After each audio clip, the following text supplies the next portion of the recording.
কড়াইশুঁটি অল্প ভাপিয়ে নিয়েছি। আদা, রসুন, লঙ্কা দিয়ে বেটে নেব।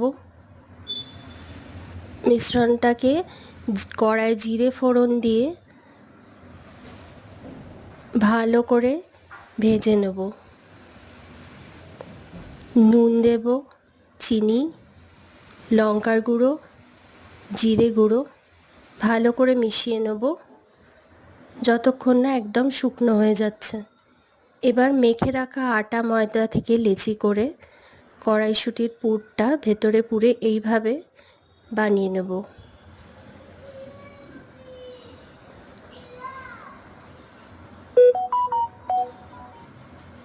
হালকা হাতে বেলে নেব। কড়ায় তেল গরম করে ভেজে নেব কড়াইশুঁটির কচুরি।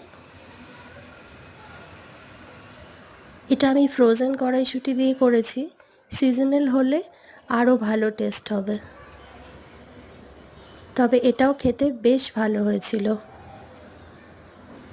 আমি এটা সাদা আলুর তরকারি দিয়ে সার্ভ করেছি, যে কোনো কিছুর সাথেই সার্ভ করা যায়।